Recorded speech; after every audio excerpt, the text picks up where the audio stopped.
ನಮಸ್ಕಾರ ಸ್ನೇಹಿತರೆ, ವಿಮರ್ಶೆ ಕನ್ನಡ ಯೂಟ್ಯೂಬ್ ಚಾನೆಲ್ನ ಮತ್ತೊಂದು ವಿಡಿಯೋಗೆ ತಮಗೆಲ್ಲ ಆತ್ಮೀಯ ಸ್ವಾಗತ.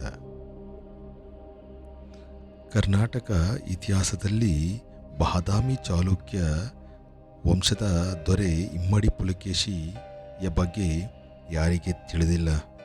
ಇಮ್ಮಡಿ ಪುಲಕೇಶಿ ಚಾಲುಕ್ಯ ವಂಶದ ಪ್ರಸಿದ್ಧ ದೊರೆ.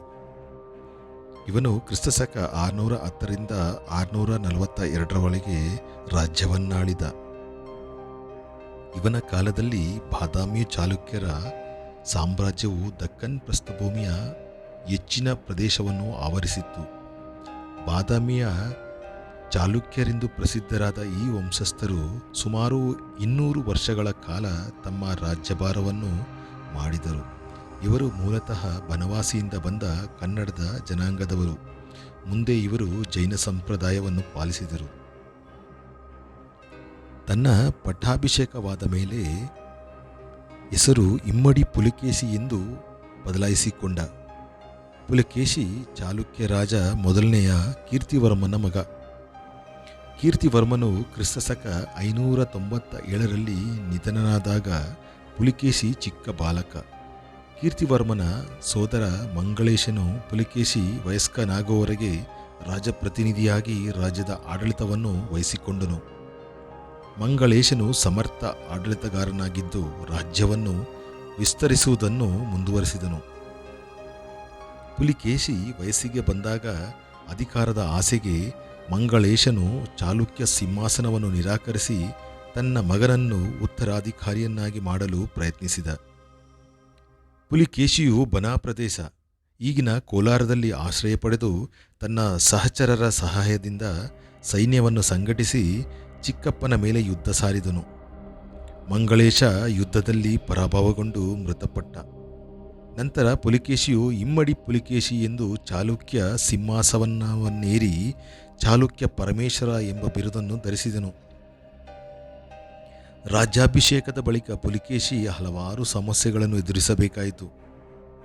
ಇಮ್ಮಡಿ ಪುಲಕೇಶಿ ನರ್ಮದಾ ನದಿಯ ಕಡೆಗೆ ತನ್ನ ರಾಜ್ಯವನ್ನು ವಿಸ್ತರಿಸಿಕೊಂಡು ಹೋದಾಗ ಅಲ್ಲಿ ಕನೌಜಿನ ರಾಜನಾದ ಹರ್ಷವರ್ಧನನನ್ನು ಮುಖಾಮುಖಿ ಸಂಧಿಸಿ ಹೋರಾಡಬೇಕಾಯಿತು.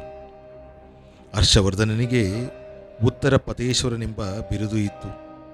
ನರ್ಮದಾ ನದಿಯ ತೀರದಲ್ಲಿ ಜರುಗಿದ ಬಹುದೊಡ್ಡ ಸಮರದಲ್ಲಿ ಹರ್ಷನು ತನ್ನ ಆನೆ ಸೈನ್ಯದ ಬಹುಭಾಗವನ್ನು ಕಳೆದುಕೊಂಡು ಕೊನೆಯಲ್ಲಿ ಪುಲಕೇಶಿಯೊಂದಿಗೆ ಒಪ್ಪಂದ ಮಾಡಿಕೊಳ್ಳಬೇಕಾಯಿತು. ಐಹೊಳೆಯಲ್ಲಿ ಸಿಕ್ಕ ಶಿಲಾಶಾಸನಗಳಲ್ಲಿ ದೊರೆತಿರುವ ಮಾಹಿತಿಯ ಪ್ರಕಾರ ಹೇಗೆ ಮಹಾವೀರ ಹರ್ಷವರ್ಧನನು ತನ್ನ ಸಂತೋಷವನ್ನು ಕಳೆದುಕೊಂಡನು ಎನ್ನುವುದನ್ನು ದಾಖಲಿಸಲಾಗಿದೆ. ಯುದ್ಧದ ನಂತರ ಪುಲಕೇಶಿಯು ಹರ್ಷವರ್ಧನನೊಂದಿಗೆ ಒಪ್ಪಂದ ಮಾಡಿಕೊಂಡನು. ಚಾಲುಕ್ಯ ಹಾಗೂ ಹರ್ಷವರ್ಧನರ ಸಾಮ್ರಾಜ್ಯವು ನರ್ಮದಾ ನದಿಯನ್ನು ಗಡಿಯಾಗಿ ಪರಿಗಣಿಸಲ್ಪಟ್ಟಿತ್ತು. ಇಮ್ಮಡಿ ಪುಲಕೇಶಿ ದಕ್ಷಿಣ ಪತೇಶ್ವರ, ನೌಕಾಪಡೆಯ ಪಿತಾಮಹ, ಪರಮೇಶ್ವರ ಇತ್ಯಾದಿ ಬಿರುಗಳನ್ನು ಗಳಿಸಿದರು. ಚಾಲುಕ್ಯ ಮನೆತನ ಕ್ರಿಸ್ತಶಕ ಸುಮಾರು 530ರಲ್ಲಿ ಜಯಸಿಂಹನಿಂದ ಪ್ರಾರಂಭವಾದ ಚಾಲುಕ್ಯ ಮನೆತನವು ಕ್ರಿಸ್ತಶಕ 757ರಲ್ಲಿ ರಾಷ್ಟ್ರಕೂಟ ದಂತಿದುರ್ಗನು ಚಾಲುಕ್ಯ ಅರಸ ಇಮ್ಮಡಿ ಕೀರ್ತಿವರ್ಮನನ್ನು ಯುದ್ಧದಲ್ಲಿ ಸೋಲಿಸಿದ ನಂತರ ಚಾಲುಕ್ಯ ಸಾಮ್ರಾಜ್ಯ ಅವನತಿಯಾಯಿತು. ಸಾರ್ವಭೌಮರಾಗಿ ಮೆರೆದ ಬಾದಾಮಿ ಚಾಲುಕ್ಯರು ಕರ್ನಾಟಕದಲ್ಲಿ ಸ್ವತಂತ್ರವಾದ ವಿಶಾಲ ಸಾಮ್ರಾಜ್ಯವನ್ನು ಕಟ್ಟಿ ಬೆಳೆಸಿದರು. ಕರ್ನಾಟಕದ ಭೌಗೋಳಿಕ ಗಡಿಯನ್ನು ವಿಸ್ತರಿಸಿದ ಕನ್ನಡ ಅರಸರಲ್ಲಿ ಇವರ ಪಾತ್ರ ಮಹತ್ವದು. ತಮ್ಮ ಆಡಳಿತಾವಧಿ ಉದ್ದಕ್ಕೂ ಕಂಚಿ ಪಲ್ಲವರ ಜೊತೆಗೆ ಹಗೆತನ ಸಾಧಿಸಿದ ಬಾದಾಮಿ ಚಾಲುಕ್ಯರು ಕನ್ನಡದ ಶ್ರೇಷ್ಠ ದೊರೆ. ಇಮ್ಮಡಿ ಪುಲಕೇಶಿಯನ್ನು ಕಳೆದುಕೊಂಡು 13 ವರ್ಷಗಳ ವರೆಗೆ ಪರಕೀಯ ಆಡಳಿತಕ್ಕೆ ಒಳಪಟ್ಟಿತ್ತು. ನಂತರ ಪುಲಕೇಶಿಯ ಮಗ ಇಮ್ಮಡಿ ವಿಕ್ರಮಾದಿತ್ಯನು ಪಲ್ಲವರನ್ನು ಸೋಲಿಸುವುದರ ಮೂಲಕ ಬಾದಾಮಿ ಚಾಲುಕ್ಯ ಸಾಮ್ರಾಜ್ಯವನ್ನು ಮರುಕಟ್ಟಿದ್ದ. ಕರ್ನಾಟಕ ಇತಿಹಾಸದಲ್ಲಿ ನಡೆದು ಹೋದ ಈ ಸೋಲು ಗೆಲುವುಗಳು ದೇಶದ ಸಾಂಸ್ಕೃತಿಕವಾಗಿ ಅಗಾಧವಾದ ಪರಿಣಾಮವನ್ನು ಬೀರಿದವು. ಮುಖ್ಯವಾಗಿ ಕಲಾ ಸಾಂಸ್ಕೃತಿಕ ಆಯಾಮಗಳು ಬದಲಾವಣೆ ಹೊಂದಿದವು. ಇತಿಹಾಸ ತಜ್ಞರ ಪ್ರಕಾರ ಶಾಸನಗಳಲ್ಲಿ ಕಂಡುಬಂದಂತೆ ಇಮ್ಮಡಿ ಪುಲಕೇಶಿಗೆ 5 ಜನ ಮಕ್ಕಳಿದ್ದರು.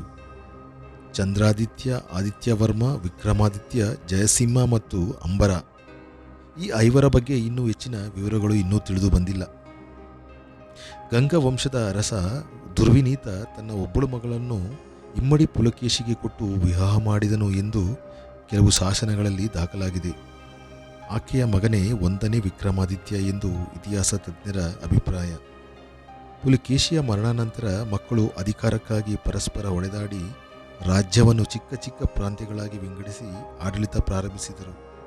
ಆದರೆ ಪುಲಕೇಶಿಯ 3ನೇ ಮಗ 1ನೇ ವಿಕ್ರಮಾದಿತ್ಯ ಸೋದರರ ಮೇಲೆ ಯುದ್ಧ ಮಾಡಿ ಸೋಲಿಸಿದ ಮೇಲೆ ಅವರನ್ನು ಮನ್ನಿಸಿ ಸೋದರರನ್ನೆಲ್ಲ ಒಂದುಗೂಡಿಸಿ ಕ್ರಿಸ್ತಶಕ 642ರಲ್ಲಿ ರಾಜನೆಂದು ಘೋಷಿಸಿಕೊಂಡು ಸಾಮ್ರಾಜ್ಯವನ್ನು ಪುನರ್ಸ್ಥಾಪಿಸಿದ. ಆತನು 13 ವರ್ಷಗಳ ಕಾಲ ಆಡಳಿತ ನಡೆಸಿ ಬಳಿಕ ಕೊನೆಯಲ್ಲಿ ಪಲ್ಲವರನ್ನು ಬಾದಾಮಿಯಿಂದ ಹೊಡೆದೋಡಿಸಿದನು.